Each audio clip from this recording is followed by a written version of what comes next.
Hello everyone, আমি অনুময় easy math চ্যানেলে তোমাদের স্বাগত।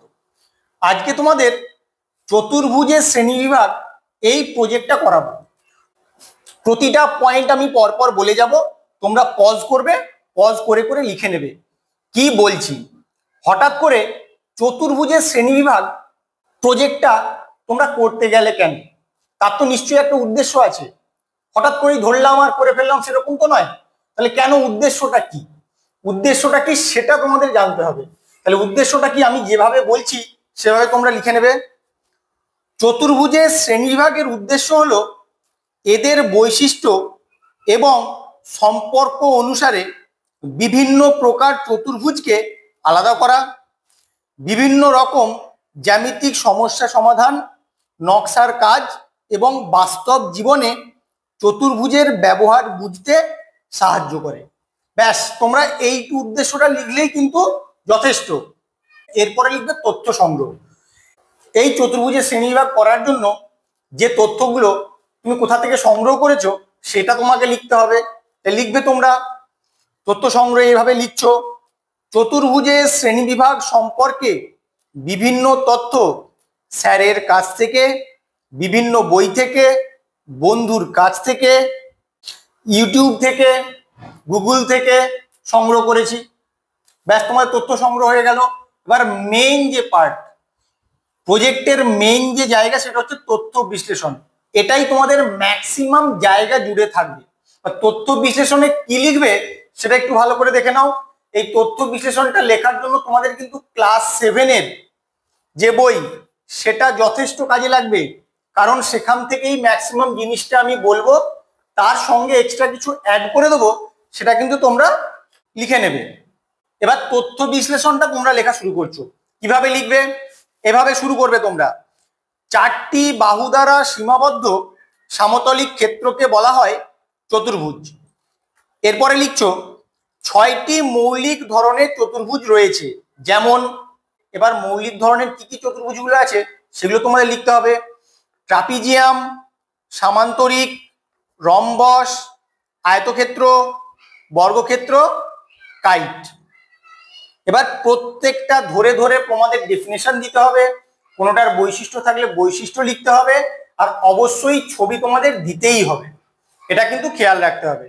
তাহলে আসো এবার আমরা শুরু করব। তোমার এত অবধি লেখার পরে তুমি এবার পরপর স্টেপ বাই স্টেপ আসবে। কিরকম? ট্রাপিজিয়ামটা লিখবে। বাট ট্রাপিজিয়াম কাকে বলে? ট্রাপিজিয়াম কাকে বলে তোমরা ক্লাস 7-এর বইয়ে দেখতে পারো, অথবা আমি বলছি সেটাও লিখে নিতে পারো। কি লিখবে? যে চতুর্ভুজের এক জোড়া বিপরীত বাহু পরস্পর সমান্তরাল তাকে বলা হয় ট্রাপিজিয়াম। এবার তোমরা প্র্যাকটিক্যাল খাতার ডান দিকে লিখবে, আর যেখানে লেখাটা থাকলো তার ঠিক বাঁ দিকে, অর্থাৎ সাদা পৃষ্ঠায় তোমরা কিন্তু ছবিটা অবশ্যই আঁকবে। ছবিটা আঁকতে কেউ ভুলবে না। ছবিটা আঁকবে আর লিখে দেবে পাশের চিত্রে ABCD একটি ট্রাপিজিয়াম। তোমরা ট্রাপিজিয়ামটা এঁকে নেবে এইভাবে ABCD লিখবে, পাশের চিত্রে ABCD একটি ট্রাপিজিয়াম।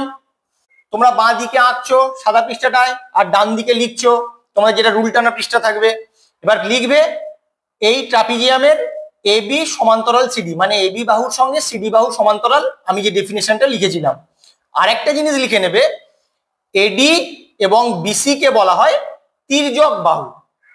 এরপরে লিখছো যে ট্রাপিজিয়ামের তির্যক বাহু দুটির দৈর্ঘ্য পরস্পর সমান তাকে বলা হয় সমদ্বিবাহু ট্রাপিজিয়াম। আর এরকম ছবিটা দিয়ে দেবে, আর ছবির নামটা তোমরা আলাদা দিয়ে দিতে পারো বা এটাও রাখতে পারো, একই নাম দেওয়ার দরকার নেই। তোমরা এখানে EFGH দিয়ে দেবে। পাশের চিত্রে EFGH হলো সমদ্বিবাহু ট্রাপিজিয়াম, যার যে দুটো তির্যক বাহু সমান তাদের নামগুলো লিখে দেবে। ব্যাস, তোমার ট্রাপিজিয়ামের কিন্তু লেখা কমপ্লিট। এরপরে কি লিখেছিলে? ট্রাপিজিয়ামের পরে তুমি লিখেছিলে সামান্তরিক। সামান্তরিক কাকে বলে লিখছো? যে চতুর্ভুজের বিপরীত বাহুগুলি পরস্পর সমান ও সমান্তরাল তাকে বলা হয় সামান্তরিক। সামান্তরিকের ছবিটা আশা করছি তোমরা সকলেই জানো, তাও আমি একবার এঁকে দিচ্ছি, তোমরা দেখে নেবে। তোমাদের বইয়েও করা আছে, তোমরা ওখান থেকেও লিখতে পারো। এইটি হচ্ছে তোমার সামান্তরিক। তোমরা নাম দিয়ে দেবে এরপরে যেটা লিখতে হবে, বাঁদিকে তো তোমরা ছবিটা আঁকছই, ছবিতে নাম দিচ্ছ, বাট ডান দিকে তোমাদের কিন্তু বৈশিষ্ট্যও লিখতে হবে। বৈশিষ্ট্যটা কোথায় পাবে? তোমাদের দেখো ক্লাস 7-এর বই, ক্লাস 7-এর বইয়ে পেজ নাম্বার 237, এখানে সামান্তরিকের বৈশিষ্ট্য একদম লেখা আছে পরিষ্কার। তোমরা এইগুলো লিখবে, সামান্তরিকের বৈশিষ্ট্য লিখবে। বৈশিষ্ট্য লিখে এইভাবে লিখবে, বিপরীত বাহুগুলির দৈর্ঘ্য সমান, বিপরীত কোণগুলির পরিমাপ সমান, কর্ণদ্বয়ের দৈর্ঘ্য অসমান, কর্ণদ্বয় পরস্পরকে সমদ্বিখণ্ডিত করে। ব্যাস, এত অবধি লিখলে তোমার সামান্তরিক লেখা কমপ্লিট। এরপরে কি লিখবে? এরপরে লিখবে হচ্ছে তোমরা রম্বস। তাহলে রম্বস কাকে বলে? এভাবে লিখবে তোমরা, যে চতুর্ভুজের 4টি বাহুর দৈর্ঘ্য পরস্পর সমান কিন্তু একটিও কোণ সমকোণ নয়, তাকে বলা হয় রম্বস। এবার রম্বসের ছবিটা তোমরা এখান থেকেও আঁকতে পারো, দেখো তোমাদের এখানে আঁকা আছে। আর বৈশিষ্ট্যগুলো এখানে যেমন লেখা আছে পরপর লিখবে। সকল বাহুর দৈর্ঘ্য সমান, বিপরীত কোণগুলির পরিমাপ সমান, কর্ণদ্বয়ের দৈর্ঘ্য অসমান, কর্ণদ্বয় পরস্পরকে সমকোণে সমদ্বিখণ্ডিত করে।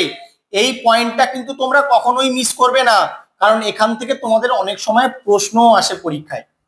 এরপরে কি লিখবে? এরপরে লিখবে তোমরা আয়তক্ষেত্র।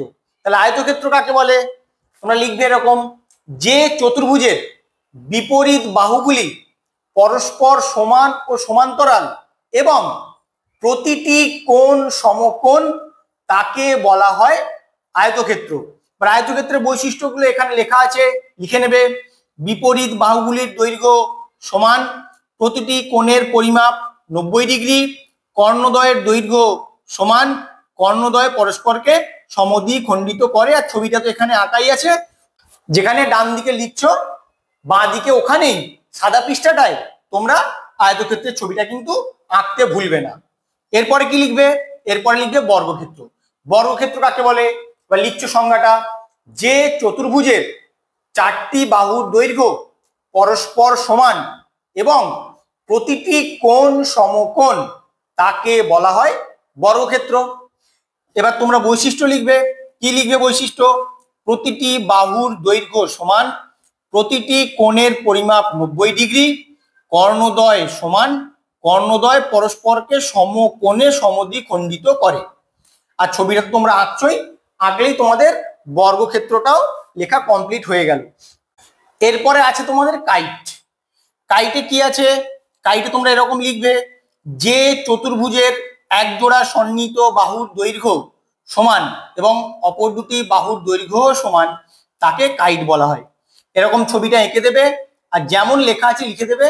পাশের ছবিতে, এখানে এই ছবিতে লেখার দরকার নেই, কারণ তুমি বাঁ পাশের ছবিটা আঁকছো আর ডান দিকে লিখছো, তাই লিখবে পাশের ছবিতে এবি সমান এডি ও বিসি সমান বিসি।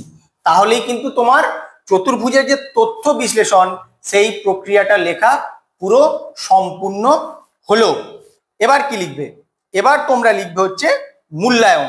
পজ করবে আর একটা একটা করে লাইন শুনবে, লিখে নেবে। তা লিখে নাও, চতুর্ভুজে শ্রেণীবিভাগ শেখার জন্য আমাদের শ্রেণীকক্ষের টেবিল, বেঞ্চ, চেয়ার প্রভৃতির উপরিভাগের নির্দিষ্ট আকার সম্পর্কে ধারণা তৈরি হয়েছে।